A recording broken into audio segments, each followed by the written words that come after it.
¿Qué tal? Buenos días con todos. Mi nombre es Jorge Morales y es un placer darles la bienvenida retomando nuestra jornada por el Día del Psicólogo aquí en Pepsi, un espacio que hemos preparado con mucha dedicación para seguir celebrando la labor de quienes estudian, acompañan y enriquecen el conocimiento de la mente humana. En este segundo día representa una nueva oportunidad para seguir reflexionando, aprendiendo y creciendo juntos, fortaleciendo nuestro compromiso con el bienestar de las personas y el desarrollo de psicología como ciencia y vocación. Les invito a aprovechar cada ponencia, cada diálogo y cada intercambio de ideas como una semilla que impulse su crecimiento personal y profesional. Iniciamos esta jornada con una frase que inspirarnos: cada mente que comprendes, cada vida que tocas es un pequeño acto de transformación en el mundo. Nuevamente, darles la bienvenida y que tengan una excelente jornada de aprendizaje e innovación. Empezando por la primera ponencia del día de hoy, que se denomina Intervención Educativa para la Prevención y Detección Temprana de la Violencia en el Aula. La duración de la ponencia será de 45 minutos aproximadamente, seguida por una sesión de 15 minutos para preguntas y respuestas. Al final de la ponencia se enviará un link para que lo puedan registrar en el formulario de asistencia y confirmen su participación y con ello el certificado de esta asistencia. Iniciamos así con la participación de la licenciada Emilio Lozano.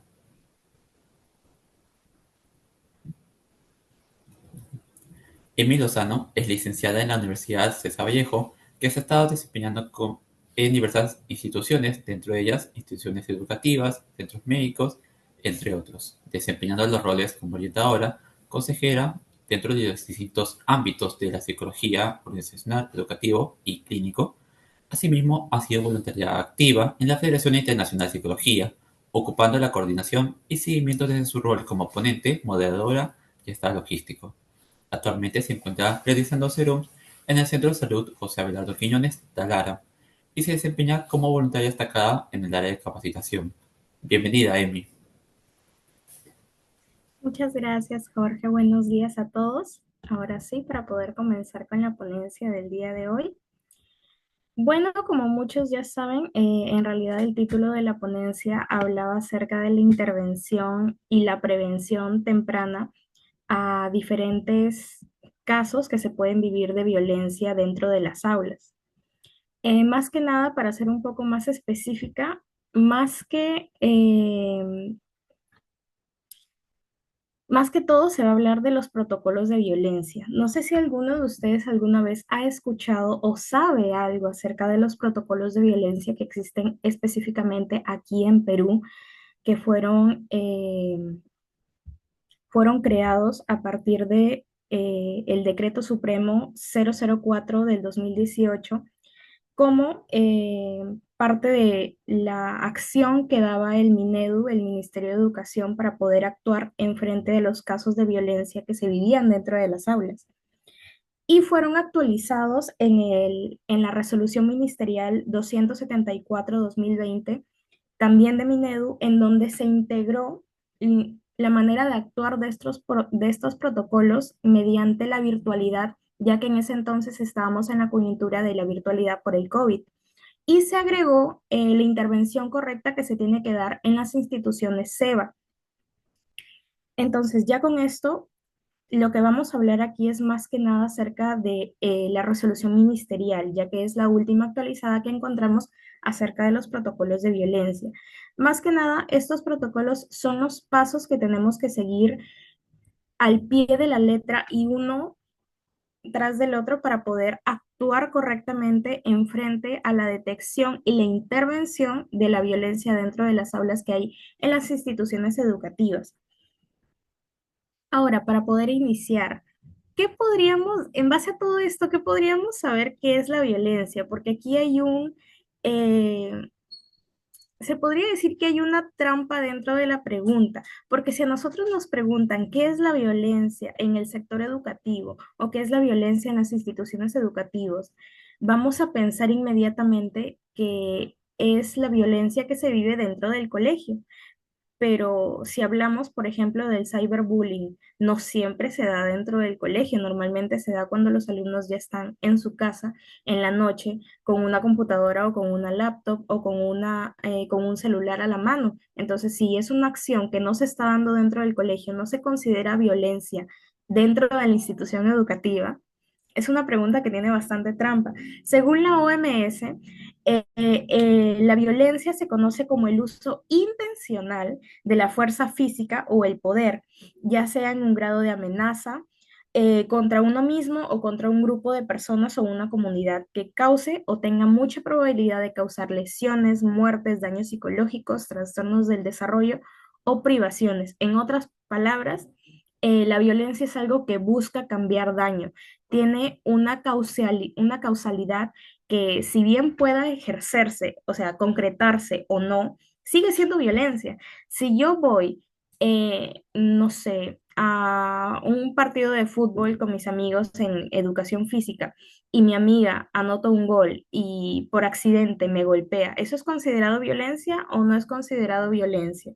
Si fue un accidente, no, ha sido algo no intencionado, no se buscaba causar daño en ese momento.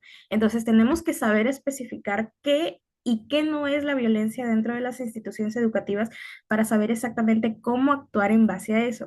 Y esto es algo que tenemos que tener muy en cuenta al momento de utilizar los protocolos, porque hay muchas veces en las que en nuestro afán de querer hacer un bien y querer actuar ante un problema, no nos damos cuenta de que en realidad estamos perjudicando a la otra persona, o sea, al estudiante o a las familias, a la familia del estudiante, cuando intentamos actuar en base a eso. Ocurren muchos casos en donde actuamos por actuar impulsivamente en vez de investigar de dónde ha ocurrido este hecho. Por ejemplo, en esta ocasión que les estoy poniendo este ejemplo de las dos alumnas que estaban jugando fútbol en educación física y una golpea a otra con la pelota por accidente, por querer anotar un gol, si una maestra ve eso a lo lejos e identifica este acto como un hecho de violencia y empieza a actuar en base a los protocolos, pero impulsivamente y no se da la tarea de poder investigar o ver el contexto en el cual se estaba realizando estos actos, puede que estas dos personas, estas dos alumnas ya se hayan visto involucradas en un problema que en realidad nunca existió.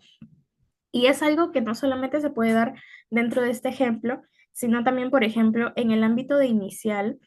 Normalmente los niños siempre están jalándose el cabello, empujándose, arañándose o jugando y como son pequeños no saben que gran parte de las acciones que están cometiendo en ese momento en realidad son dañinas para la otra persona, porque si a mí me empujan, probablemente me caiga y me lastime las rodillas. Entonces, entonces, sí tenemos que tener muy en cuenta qué podemos catalogar como violencia o qué no podemos catalogar como violencia. Hace un, hace medio año exactamente di un lunes de webinar hablando exactamente de este tema, pero abordándolo dentro del contexto de el acoso escolar. El acoso escolar es muy diferente a la violencia dentro del aula. La violencia puede ocurrirse en un suceso, por ejemplo si nosotros identificamos un caso de violencia sexual dentro del aula, puede que solamente se haya realizado un acto de violencia sexual, o sea, solamente se haya realizado una vez y ya es considerado automáticamente violencia. El acoso es diferente, el acoso es constante, es repetitivo, siempre se da por la misma persona, normalmente en el mismo lugar o en la misma situación. Entonces, eso es diferente. Dentro de esa ponencia hablamos más que nada de la identificación mediante instrumentos psicológicos para poder averiguar si es que dentro del aula hay violencia. Si gustan, pueden pasarse por el video que está en YouTube dentro de la Federación Internacional de Psicología. Aquí más que nada nos vamos a enfocar en los protocolos en sí para poder actuar dentro de la institución educativa como psicólogos, como maestros, como docentes, como directivos, para poder saber cómo trabajar con estos alumnos dentro de estas problemáticas. Ok, primero, dentro de la resolución ministerial del 2020, ¿qué tipos de violencia se podrían catalogar dentro de los protocolos de violencia? El Ministerio de Educación solamente identifica tres tipos de violencia, que es la física, la psicológica y la sexual. ¿Son los únicos tipos de violencia que se pueden dar dentro de las aulas? No. También existe la violencia económica y existe la negligencia, que en realidad son dos cosas que no se están tomando mucho a cuenta cuando en realidad sí debería tomarse mucho más. Por ejemplo, dentro de la negligencia, que se da más que nada, bueno, yo he podido identificar más que nada dentro de los padres de familia hacia los estudiantes, por ejemplo, que es eso de que algunos estudiantes lleguen con la ropa sucia al colegio. Podemos entender que en diferentes situaciones se puede comprender que tal vez la lavadora estaba malograda en ese día o los papitos estaban tan ocupados que no podían lavar la ropa o el estudiante no había podido hacerlo, se había quedado sin agua ese día en la casa. Es normal que pase en algunos momentos, pero cuando ya es una acción sumamente repetitiva tenemos que observar si en realidad hay un problema dentro de casa que está ocasionando estos actos. Por ejemplo, esto lo digo más que nada porque he identificado esos casos en algún momento dentro de mi experiencia laboral. Llegó un caso en donde un niño siempre llegaba con la ropa y el uniforme en mal estado. Él estaba siempre sucio, llegaba sin desayunar, despeinado, con los cuadernos rotos o malogrados, y era en realidad porque en su casa sus papitos habían tenido una situación de separación y actualmente el niño estaba constantemente pasando de una casa a otra, o a la casa de la mamá, o a la casa del papá, o a la casa de la abuela, o a la casa del abuelo, o a la casa de los tíos. Entonces nunca podía estar en una casa estable. Me refiero a que nunca podía estar en un lugar fijo, y no tenía tiempo para poder hacer las tareas porque constantemente, si un día estaba en la casa de la tía, los cuadernos estaban en la casa de su mamá y no podía llegar con las tareas hechas. A eso es a lo que me refiero. Este tipo de violencia, más que nada, tenemos que identificar que como adultos nosotros no podemos dejar que nuestros problemas personales o nuestros problemas laborales o nuestros problemas económicos lleguen a afectar dentro de la educación de nuestros hijos, y tenemos que tenerlo bien en claro. ¿Qué otras cosas se pueden identificar dentro de la negligencia? Por ejemplo, las atenciones financieras, las atenciones médicas de los estudiantes, cuando un estudiante llega con alguna enfermedad eh, al aula y los padres no han hecho nada por poder trabajarlo. En algunos puntos sí podemos identificar que es normal. Por ejemplo, si el estudiante no se sentía mal en la mañana cuando lo llevaron al colegio y dentro del colegio se puso mal, es normal.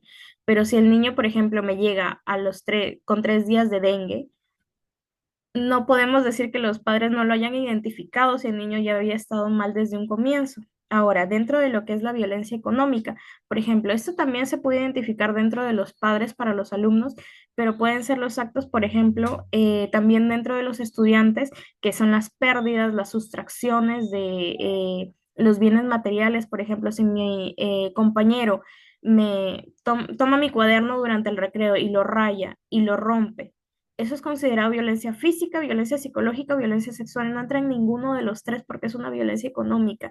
Entonces son vacíos legales muy grandes que tenemos, que no se están considerando dentro del protocolo, pero que nosotros como profesionales tenemos que saber identificar dentro de las aulas. Ahora, dentro de los tres tipos que sí incluyen dentro del protocolo, tenemos la violencia física, que bueno, es la más notable que podemos identificar, que es todo acto o conducta que causa o puede causar algún tipo de daño a la integridad corporal. Hay que tener muy en cuenta la terminología que utilizamos para definir todo dentro de los protocolos, porque hay que ser muy cuidadosos. Va a sonar muy mal, pero dentro del ámbito educativo siempre tenemos que ser cuidadosos con el ámbito legal, porque estamos trabajando con menores de edad. Entonces hay que saber cómo referirnos y cómo hablar con los estudiantes y con los padres de los estudiantes para evitar ciertos desacuerdos legales en algún futuro, sobre todo en este momento que estamos hablando de violencia, que es un tema que siempre va a rozar con lo legal. Entonces, en la violencia física puede que se cause un daño físico o puede que no se cause, o sea, solamente está la intención de hacerlo. Tenemos que tener en consideración que la intención cuenta mucho dentro del tema de la violencia, porque si bien no llegaste a ejecutar la acción, pensaste en causarle daño a alguna persona. ¿Qué está dentro de la violencia física? Los empujones, los arañazos, los cortes,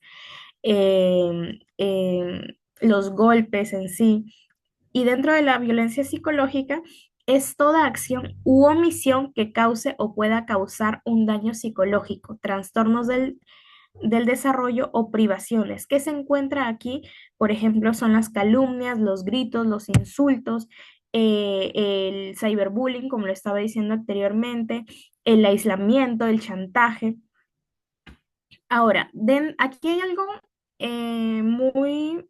mm, que hay que hacer notar dentro de la violencia sexual que creo que no muchos saben, y es que dentro de la violencia sexual no solamente se encuentra el tema de los tocamientos o la actividad sexual con o sin penetración, sino que también, por ejemplo, en este protocolo nos incluyen la exposición de material pornográfico, y sobre todo la vulneración hacia su derecho de salud reproductiva o la vida sexual.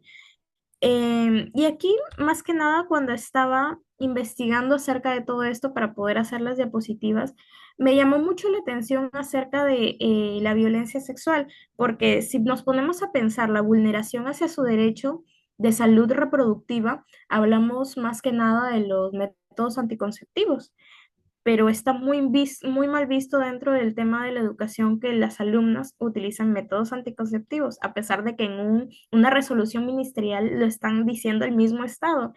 Y si nos ponemos a pensar un poco, tal vez también se contradicen con muchos casos de abuso que hay dentro de las aulas, que, bueno, aquí me voy a meter más dentro de un debate legal, pero podemos dejarlo así, que se incluye dentro del tema del consumo de métodos anticonceptivos y los abusos dentro de las aulas.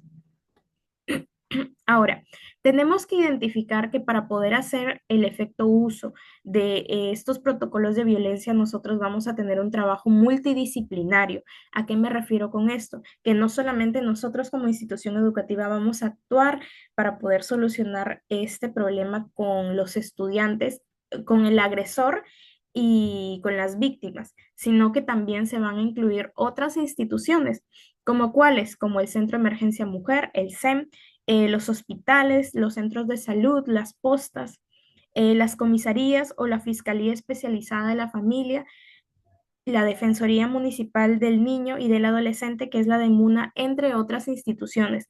En realidad hay muchísimas instituciones que se incluyen dentro del trabajo multidisciplinario de los protocolos.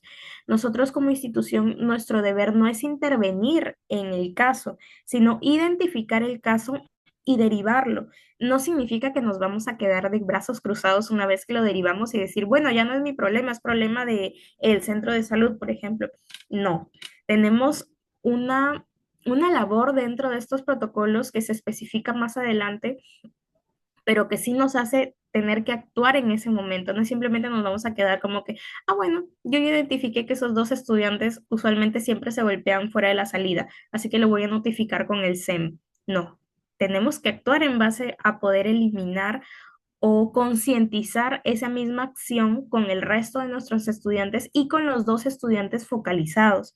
Pero también como instituciones tenemos que tener muy en cuenta nuestras limitaciones para actuar dentro del caso.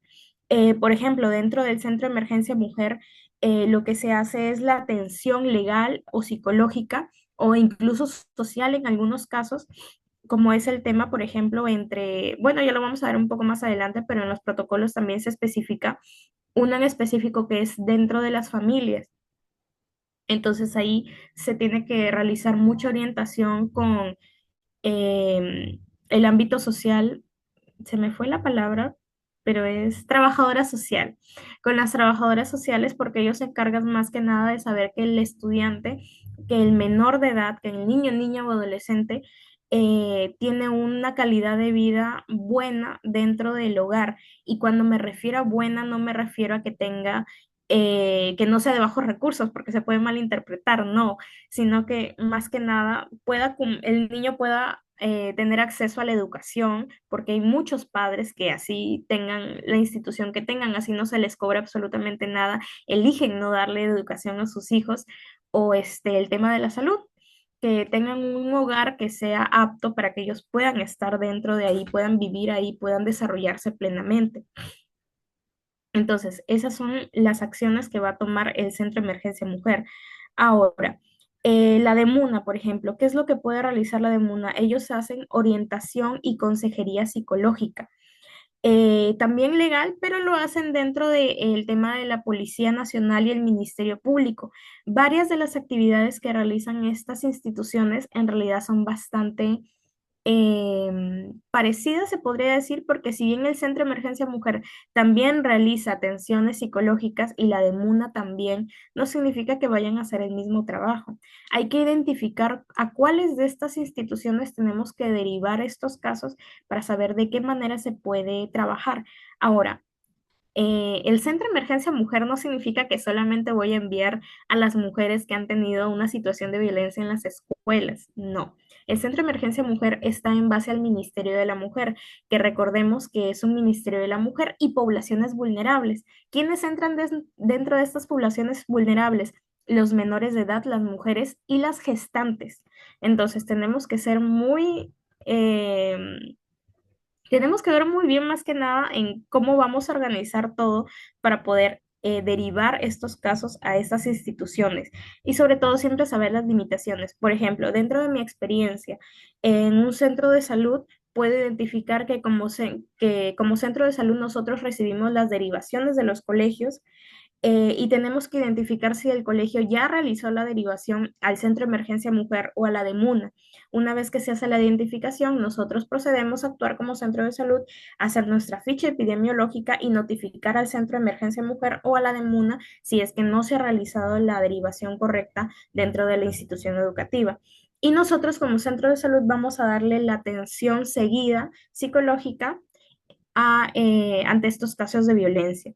En realidad, dentro de los centros de salud ya tenemos un paquete especializado para poder saber cómo se trabaja ante ciertos casos de violencia, ya puede ser violencia familiar o violencia dentro de la escuela. Identificar las conductas, saber por qué se está dando esto y indagar un poco más dentro de la historia clínica. Bueno, nosotros como psicólogos ya sabemos un poco más cómo es el trabajo clínico, pero esto es más especializado en lo que se puede hacer dentro de la institución educativa y cómo se puede trabajar conjuntamente. Ahora, ¿qué pasos tenemos para poder actuar dentro de estos protocolos? Siempre vamos a tener los mismos cuatro pasos. Es la acción, la derivación, el seguimiento y el cierre. Dentro de estos cuatro pasos, el más amplio y el más en el que más tenemos que tener más alerta es en la acción, más que nada, porque la acción tenemos, dentro de los protocolos tenemos un plazo límite para poder actuar dentro de estas cosas. Entonces, la acción normalmente se tiene que realizar dentro de las 24 horas o a lo máximo 48 horas desde que nos hemos enterado o nos han informado de esta situación. ¿Por qué digo 24 o 48? Porque varía mucho dentro del protocolo que estamos siguiendo.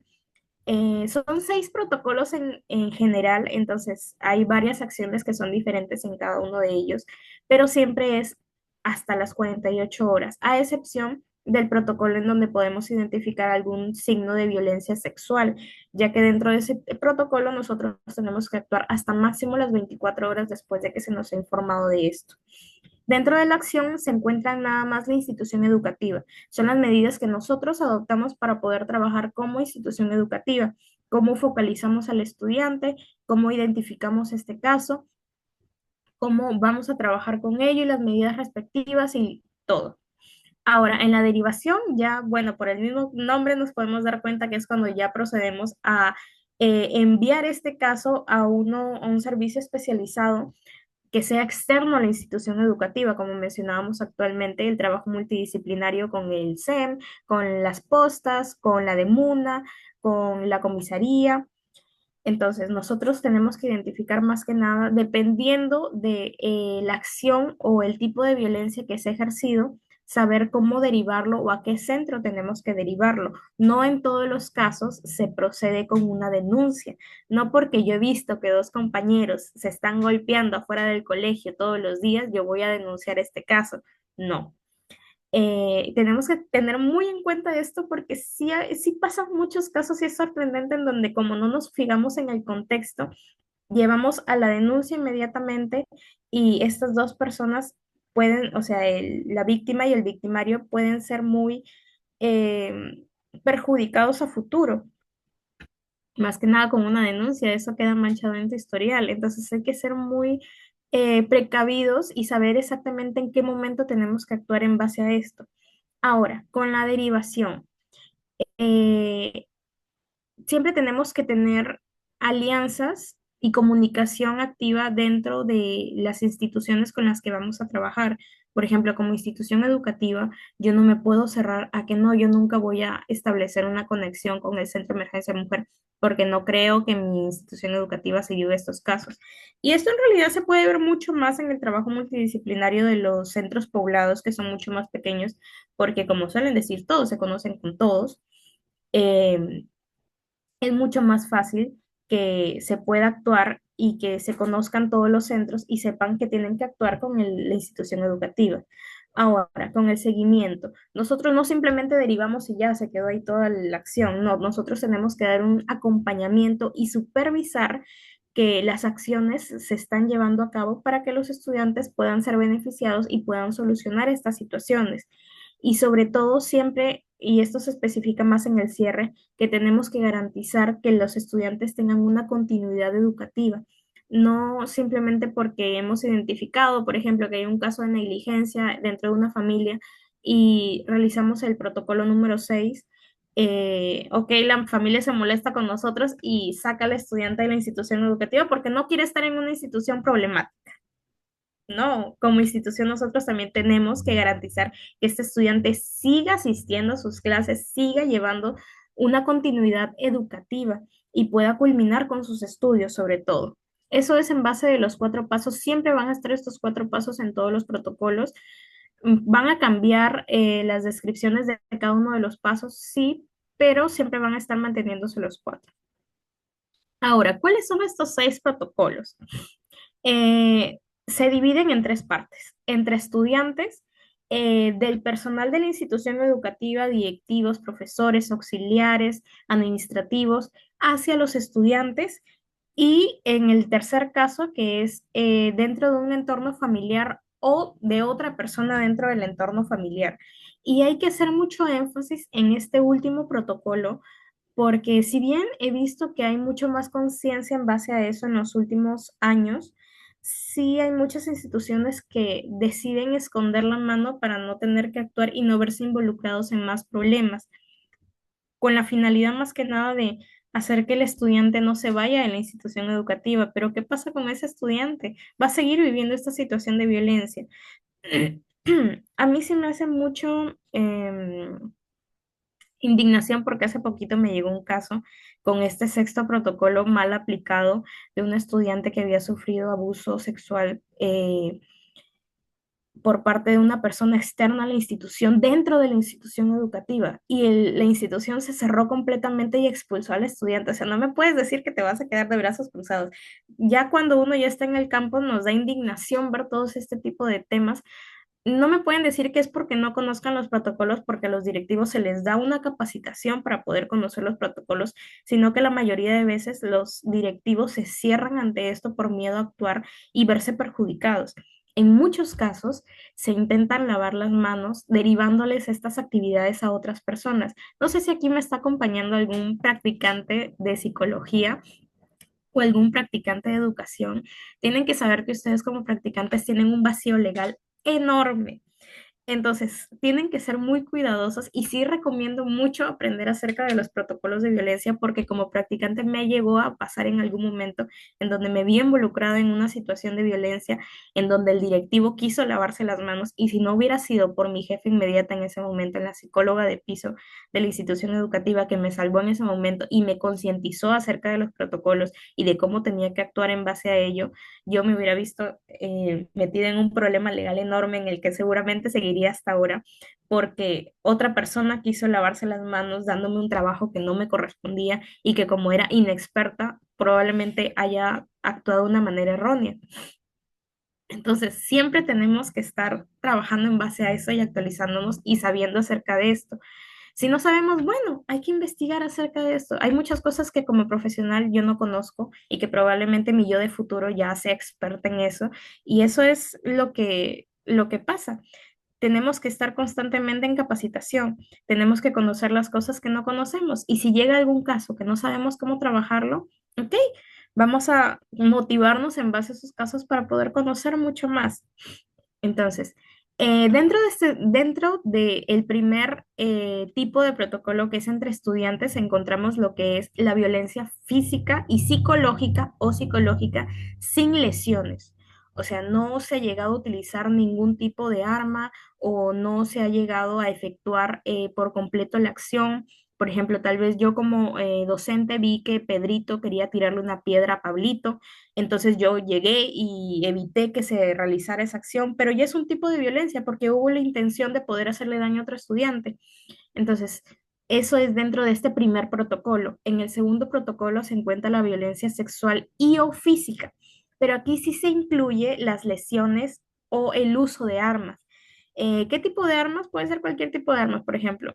En el ejemplo que daba anteriormente, si bien es una acción sin lesión porque no se llegó a concretar, sí hay un uso de armas. Entonces aquí podría plantearse una duda. Entonces, ¿se clasifica como el protocolo uno o se clasifica como el protocolo 2? Nosotros como actores dentro de una institución educativa, tenemos toda la libertad de poder asistir a una de las instituciones que he mencionado anteriormente, a una comisaría, una DEMUNA, a un SEM, a un centro comunitario, a un centro de salud, para poder informarnos acerca de cómo podemos actuar mediante estos casos. Incluso nosotros podemos entrar al portal si se ve, hacer una llamada telefónica y poder consultar acerca de este tipo de casos en donde no sabemos cómo actuar. O sea, no me pueden decir que no actué porque no supe cómo. Tenemos la manera, pero tenemos que ver también cómo trabajamos esa manera. No nos podemos quedar con brazos cruzados.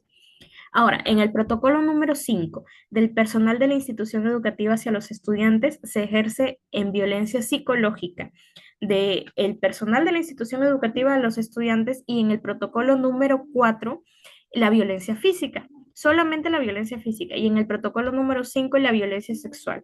Y ahí ya entramos al último protocolo que es por una persona del entorno familiar u otra persona, que ya vendría a ser la violencia psicológica, física y o sexual que se ejerce de cualquier otra persona hacia un estudiante de la institución educativa. Por ejemplo, aquí también podemos hacer énfasis en lo que es la violencia. Lo que hablaba al inicio de qué es la violencia, porque este tipo de actos normalmente no se ejecutan dentro de la institución educativa, pero sí son considerados dentro del protocolo. Ahí es donde yo les mencionaba que son preguntas trampa. Siempre tenemos que tener en cuenta y leer muy bien lo que dice cada uno de los decretos supremos o la resolución ministerial, porque dentro de las terminologías es en donde se puede ver cosas que tal vez no podemos notar a simple vista. Ok, dentro de esta ponencia más que nada vamos a hablar del protocolo número uno porque son muchos protocolos, tenemos el tiempo limitado y lo que quiero más que nada es concientizar o sembrar esa semillita de que tenemos que saber cómo actuar ante estos casos de violencia. Ok, en el protocolo número uno, en acción se divide en dos partes. En la primera parte tenemos para poder actuar en base a esto hasta 48 horas después. ¿Quién es el que ejerce estas acciones? O sea, ¿quiénes son los que las van a realizar? El director, la directora o el responsable de convivencia escolar.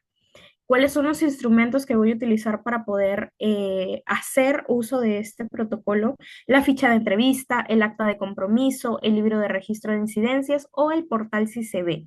Como les mencionaba, no todos los casos se van a denunciar, pero sí se puede utilizar el portal si se ve porque no es un medio de denuncias, es un medio de incidencia, se podría decir, en donde nosotros ya estamos dejando un primer registro de que ha pasado esto. Y si se ve, se va a encargar de poder averiguar cómo es que se dio este hecho. Por ejemplo, dentro del protocolo que es en base a los docentes para los estudiantes, por ejemplo, como docente, yo puedo hacer un descargo en el portal si se ve si es que alguien llega a hacerme a colocar una incidencia falsa dentro de mí. E incluso hay un decreto supremo, bueno, no es un decreto, es una resolución ministerial de cómo tenemos que actuar para poder hacer un descargo dentro del portal si se ve. Cualquier persona puede hacer una denuncia dentro de si se ve.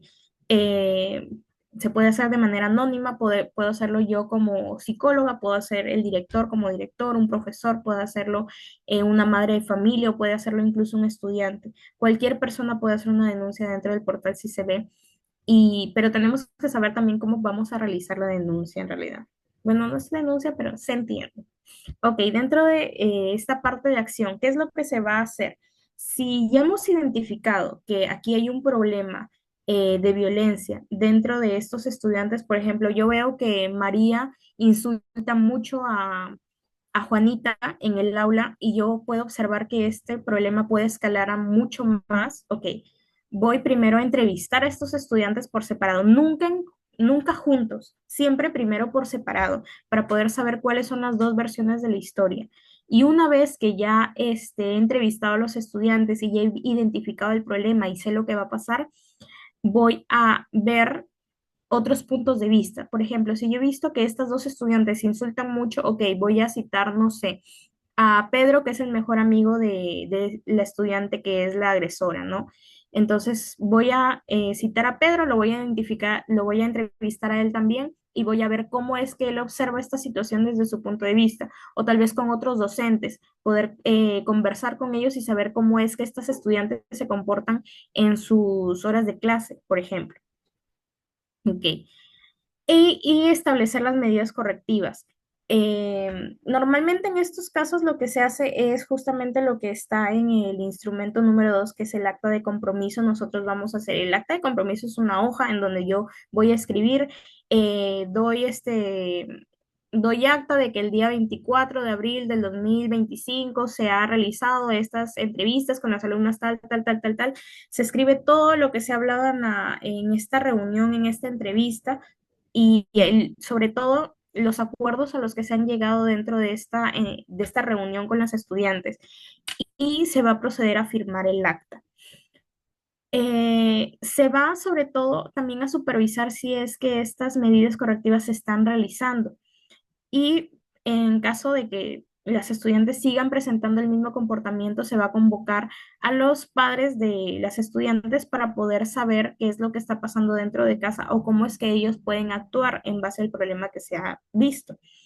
Y anotar este hecho en el libro de registro de incidencias.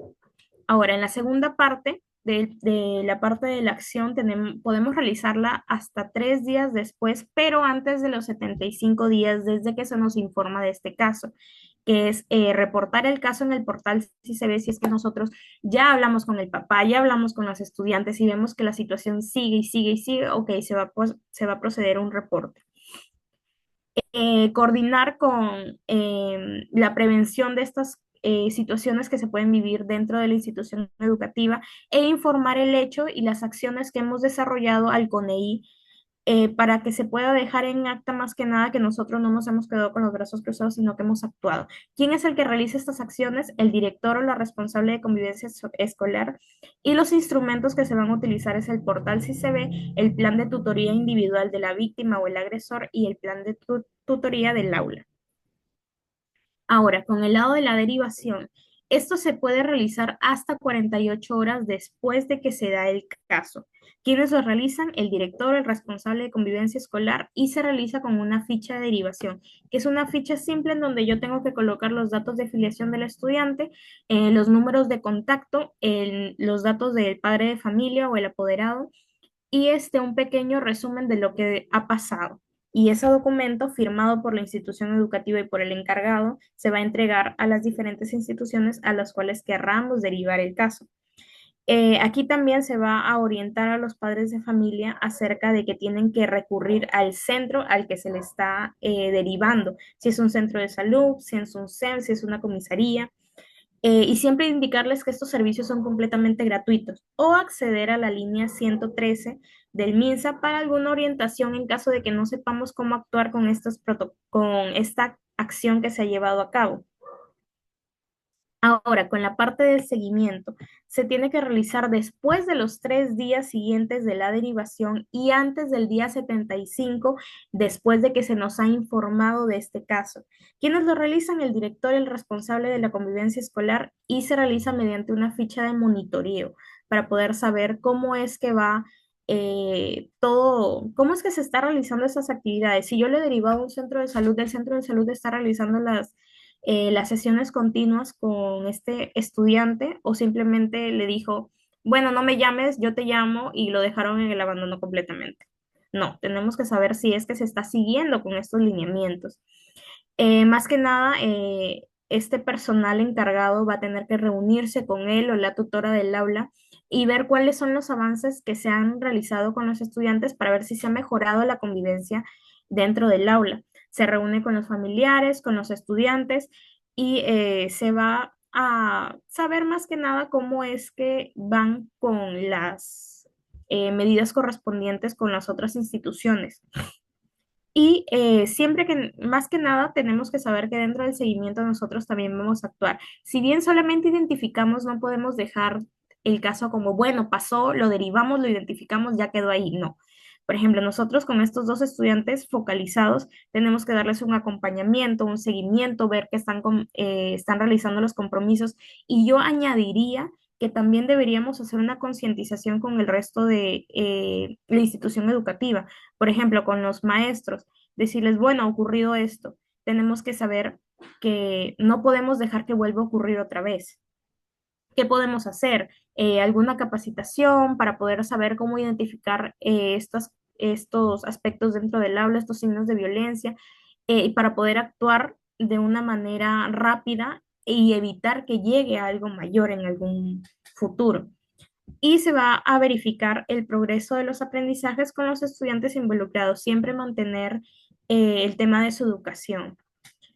Y en el cierre del protocolo número 1 es después de 60 días y antes del día 75 después de que se nos ha informado de este caso, que lo realiza el director, el responsable de convivencia escolar. Eh, y mediante qué instrumento se realiza, mediante el acta de cierre del caso y el portal si se ve. ¿Qué se va a realizar aquí? Se va a cerrar el caso cuando el hecho de violencia haya cesado y se evidencian mejoras en la convivencia. O sea, después de que todas estas acciones de violencia ya no sigan dentro del aula, o sea, hayan cesado, se hayan eliminado por completo, o por lo menos hayamos causado una concientización tan fuerte que ha mejorado la convivencia dentro del aula. Y se informa a los familiares de los estudiantes sobre todas las acciones que se han llevado a cabo dentro del colegio, fuera del colegio, para poder actuar en base a este hecho de violencia e informar al CONEI acerca de todas estas acciones también para que puedan tener conocimiento en base a esto. Ahora, en base a estos protocolos, ¿qué sí tenemos que hacer y qué no tenemos que hacer cuando identificamos un acto de violencia? No tenemos que juzgar el testimonio del o estudiante agredido. Si el estudiante te está diciendo que ha pasado algo, se le considera como cierto hasta que se demuestre lo contrario. Siempre se va a utilizar, normalmente en este tipo de casos siempre se utiliza la palabra presume o presuntamente. Eso es más que nada para evitar algún tipo de conflicto legal. La verificación de la información, lo que les mencionaba anteriormente, saber el contexto de cómo es que se ha llevado a cabo esta situación, apoyar y orientar a los estudiantes agresores porque suelen ser víctimas de otro tipo de violencia.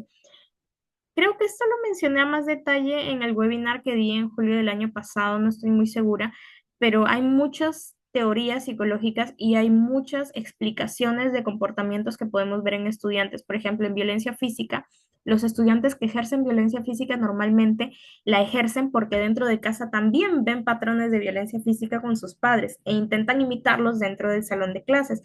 O por el contrario, como ellos son abusados, agredidos dentro de casa, en la escuela, que es un lugar completamente nuevo, completamente diferente, ellos empiezan a querer ser la figura de autoridad porque quieren vivir la autoridad y el poder que no sienten dentro de casa.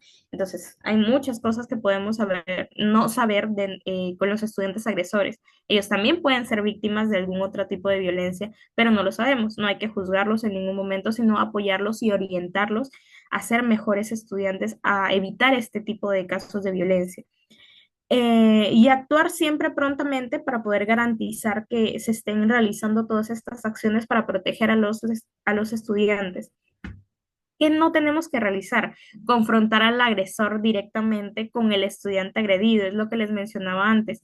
Siempre tenemos que entrevistarlos de manera separada. Los puntos de vista cambian totalmente cuando estamos con el agresor o sin el agresor. Y evitar siempre la revictimización de los estudiantes cuando presentamos estos casos de manera pública. Evitar sobre todo la cultura del silencio, no quedarnos callados, no informar a los padres de familia, eso no tenemos que hacer porque va a hacer que este tipo de situaciones de violencia se sigan incrementando, incrementando poco a poco. Demorar en la derivación de los estudiantes a los servicios de salud. Tenemos que actuar prontamente para poder garantizar la protección de los estudiantes. Y no tenemos que suscribir actas de conciliación donde se obligue a la familia a denunciar la agresión cometida por un adulto que trabaja en la institución educativa. Nosotros no podemos obligar a nadie. Como institución tenemos que actuar, más no obligar. Ok, como un pequeño recordatorio, si necesitamos algún tipo de orientación o apoyo sobre cualquier hecho de violencia contra nosotros o algún conocido, podemos llamar a la línea 1810, que es especializada para la protección especial de niños, niñas y adolescentes en el ministerio, no me acuerdo cómo se llama, en el MIP, o acudir a alguna de MUNA a nivel nacional. Se nos está acabando un poquito el tiempo. Eso sería todo por el webinar del día de hoy. El webinar, la ponencia del día de hoy que yo tengo que decir ante ustedes. No sé si alguno tenga algún comentario, alguna pregunta rápida para poder responder antes de pasar a la siguiente ponencia.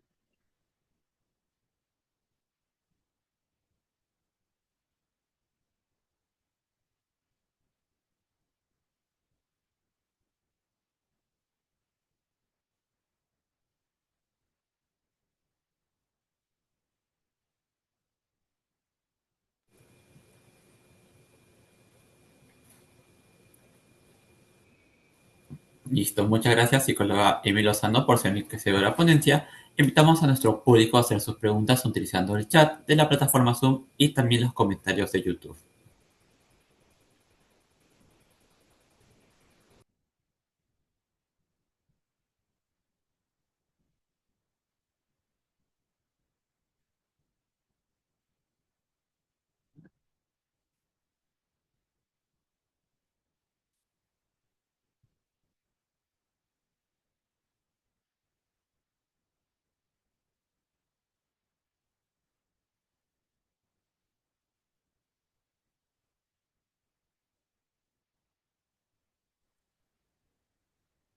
Mm, ¿Se escucha? Sí, sí se escucha. ¿Qué tal? Buenos días. Yo tengo una pregunta. Ujú. Justo estoy haciendo mi voluntariado en área educativa y veo a un estudiante que está llorando, el auxiliar un poco incómodo y en la mano del auxiliar tenía una mascarilla. Lo que pasa es que el estudiante me comenta que desde que fue pandemia ha presentado inseguridades. Por eso usa su mascarilla y no es la primera vez que le quitan, lo cual él no se podía concentrar, estaba todo sensible, llorando. Hablé con el auxiliar, hablé con él y le entregué la mascarilla, ¿no? Entendiendo su posición de él, pero también un poco aconsejándole. El estudiante me informa que ya sabe el auxiliar, sabe la psicóloga, pero no están haciendo nada al respecto. ¿Cuál sería la intervención correcta?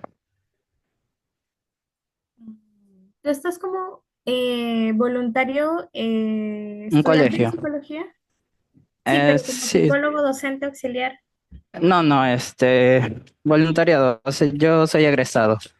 Ah, Em, bueno, la manera en la que podemos actuar, si podemos intervenir con el estudiante, estaría perfecto. Pero en realidad, lo que yo intuyo que ha pasado en esta situación puede que haya sido más que nada que el auxiliar lo haya presionado para quitarse la mascarilla. Y por el comportamiento un poco cohibido del estudiante, la auxiliar se haya sentido incómoda. En realidad esto no debió haber pasado en ningún momento si el estudiante tiene algún tipo de incomodidad con su aspecto físico y se siente cómodo usando la mascarilla. no podemos obligarle a quitarse esa mascarilla, no está utilizando ningún tipo de accesorio que no esté permitido en las instituciones educativas, como una gorra o una de esas caretas que se utilizan con pañoletas, está utilizando una mascarilla que sí está admitido dentro de las normas de vestimenta en las instituciones educativas. Y lo que se tendría que hacer en ese caso, que debieron haber hecho los actores dentro de la institución, es derivarlo con la psicóloga. La psicóloga hacer una breve intervención y evaluar si el caso es apto para poder derivarse a un centro de salud, o sea, es un poquito más grave, porque como psicólogos educativos tenemos que saber cuáles son nuestras limitaciones dentro del caso. Como es un tema de autoestima, sí se puede trabajar dentro de la institución educativa, pero si vemos que escala un tema un poco más por algún tipo de trauma que se ha llevado dentro de la infancia, por ejemplo, algún tema de abuso sexual o un tocamiento, se deriva instantáneamente a a un centro de salud. Como voluntario, lo que tú puedes hacer más que nada es poder hablar con los actores que hicieron todo esto dentro de esta situación y poder concientizarlos acerca de que tienen que no dejar que las cosas pasen así y no pueden vulnerar al estudiante en ningún momento. Ahorita la ley en realidad los ampara demasiado a ellos para que se sientan cómodos dentro de su entorno y poder actuar y poder aprender de una manera más cómoda y porque se ha demostrado que todo esto hace que ellos puedan poseer mucho más conocimiento y absorber mucho más esto. Pero lo que puedes hacer es concientizar a estas personas y si gustas actuar con una breve entrevista, alguna breve consejería, un acompañamiento más que nada, no es una intervención, es una consejería, es un acompañamiento, es algo breve.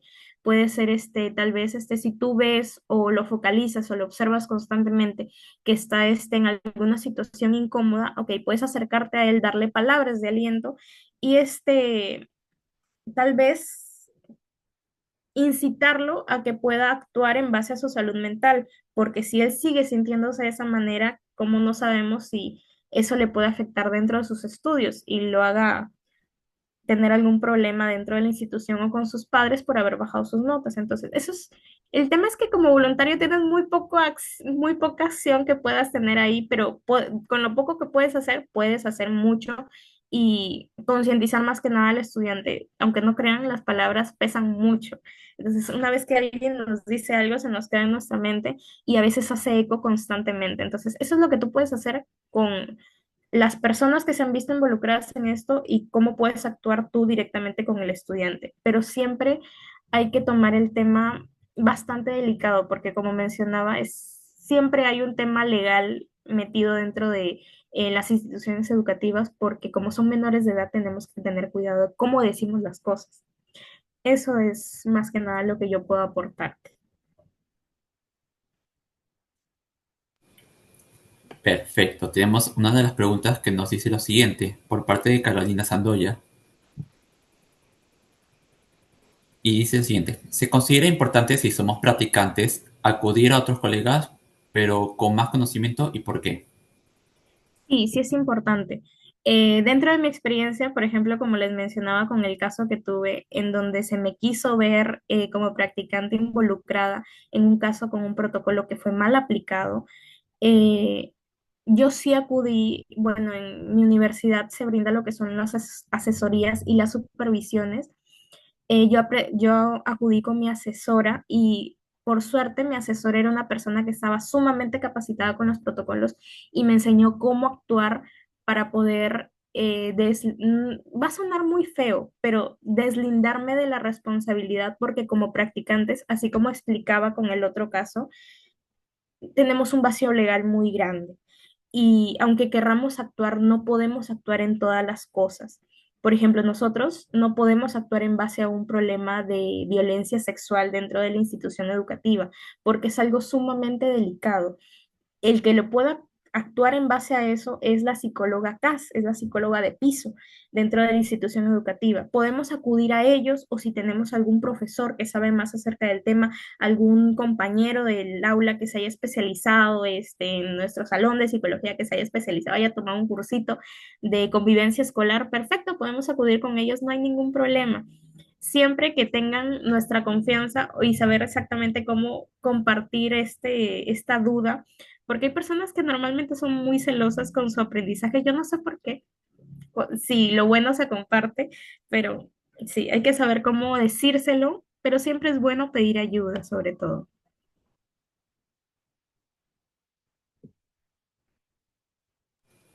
Nos consulta, por otro lado, Maldonado Centeno, si por ejemplo hay un caso de violencia física dentro del aula y ni el docente a cargo ni el auxiliar reportan el hecho, ¿qué partida puede tomar uno como psicólogo de acuerdo a los protocolos y abordar el caso? Ok, si nosotros identificamos este tema dentro del aula, bueno, la primera línea de acción normalmente, si nosotros, por ejemplo, somos padres de familia y estamos viendo esta situación, o somos practicantes y estamos viendo esta situación, somos voluntarios y estamos viendo esta situación, normalmente es al docente. Si no está el docente, es la auxiliar, pero como indicas que no está en ninguno de estos dos casos, em, se actuaría más que nada, por ejemplo, al menos en las instituciones en las que yo sí he elaborado, había un responsable de coordinación, tanto en el ámbito primario como en el ámbito secundario, o había lo que era, bueno, en la última institución en la que estuve, había lo que se conocía como VAPES, que eran personas que daban vueltas por el colegio y observaban situaciones de violencia. Y estas situaciones las compartían en las reuniones que tenían todos los días martes con los directivos, con los coordinadores, con los otros docentes, para poder sensibilizar acerca de qué es lo que estaba pasando en estas situaciones. Dependiendo de la cantidad de personal o qué personal hay en las instituciones educativas, tenemos que saber a quién dentro de el orden de jerarquía de poder podemos hablar con ellos. Siempre es con el que esté, si vemos una situación, no vamos a actuar directamente al director, no, tenemos que ir en orden. Si no está el docente, al auxiliar. Si no está el auxiliar, está el coordinador. Si no está el coordinador, el encargado de convivencia escolar. Si no está el encargado de convivencia escolar, el subdirector. Si no está el subdirector, ahí recién al director. Ese es el flujograma que se puede realizar.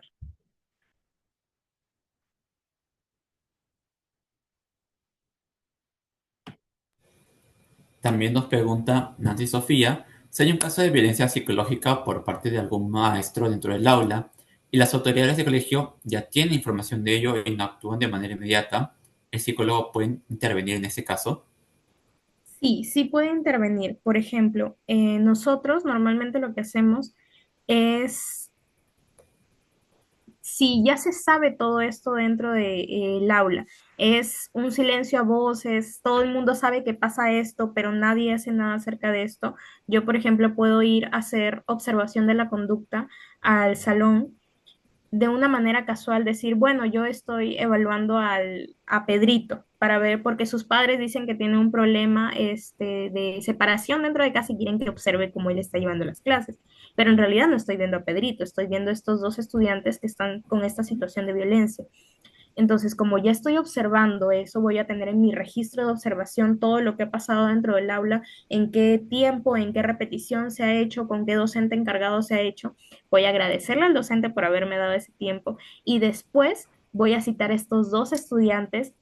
Puedo decir, no sé, que estoy haciendo una actualización de datos con los padres de familia y necesito que vengan y poder hablar con el estudiante para saber algunas cosas, porque si le informamos directamente al docente, que en realidad debería ser lo primordial, pero como es una situación de negligencia por parte del docente que no quiere comunicar este caso, tenemos que hacerlo bastante despacito sobre todo. Vamos a citar a estos estudiantes y vamos a iniciar con la entrevista del protocolo. Si bien el protocolo 1, la primera parte de la acción lo tiene que realizar los directivos o el encargado de convivencia escolar como psicólogos, nosotros podemos intervenir al inicio para poder recabar la información y el resto informarlos a los directivos. Si los directivos no se hacen cargo dentro de esto, nosotros podemos poner un reporte en CICB o hacer una denuncia anónima, si es que el caso es muy fuerte. Si el caso no es tan fuerte, tan solo con un reporte CICB se puede realizar. Correcto. Y también nos consulta en este caso Diana Ramos si nosotros como psicólogos tenemos de conocimiento que a no querer denunciar un acto de violación de su menor, pero la mamá lleva atención psicológica por tema de pareja. ¿Qué se recomienda hacer? Bueno, dentro del tema de cuando los padres de familia tienen una negligencia ante estos casos, se da un giro totalmente diferente. Como dice en el protocolo, nosotros no podemos obligar a alguien a denunciar. Podemos concientizar, pero como tú mencionas, ya tiene conocimiento, no hay mucho que podamos hacer en realidad. Lo que yo aconsejo en sí es focalizar a este estudiante y brindar como psicólogos educativos y brindar un acompañamiento dentro de lo que son, por ejemplo, focalizar al estudiante, pero sin que se note que está focalizado. Por ejemplo, llegar a su aula en el horario de tutoría y decir, bueno, hoy día vamos a hablar acerca de la autoestima, porque como sabemos que el menor ha tenido un tema de violación, ok, no podemos actuar directamente con el tema de violación, pero podemos empoderar al menor y vamos a hacer que se sienta un poco más, darle herramientas para que pueda defenderse dentro de la vida en base a lo que le ha pasado. No estamos tocando el tema, no estamos revictimizando, no estamos haciendo que se abra esa herida, pero estamos actuando en base a algo, le estamos dando herramientas. Entonces, si la mamá está llevando atención psicológica por temas de pareja, yo me intuyo un poco que tal vez el abusador haya sido la pareja. Nos, probablemente esté equivocada, pero normalmente siempre se vive que madres son más mujeres que madres, lastimosamente. Y nosotros, si estamos dentro de un centro de salud, podemos hacer una notificación al SEM, no se queda como denuncia, sino como notificación de que algo está pasando y darle las herramientas a la menor, así como le estaba mencionando, de la misma manera que en la institución educativa, pero el plan de consejería se enfocaría a lo que es el refuerzo de la autoestima, habilidades sociales, etcétera, etcétera, etcétera. Eso es como centro de salud y como institución educativa focalizarlos sin que se note que están focalizados, o sea, con talleres. Casualmente llegué a su aula ese día y yo tengo preparado un tema de autoestima. Entonces, eso es lo que se podría hacer dentro de esos dos ámbitos. Ok, perfecto. Listo. Agradecemos nuevamente a la psicóloga por compartir sobre esos conocimientos y experiencia con nosotros. Les recordamos que Ley de Asistencia ya está disponible y la palabra clave de esta ponencia es intervención. Tendrán un aproximado de 10 minutos para completar el formulario y recordar que el código no será compartido por el chat, solamente por el link. Como les repito, la palabra clave de esta ponencia es intervención.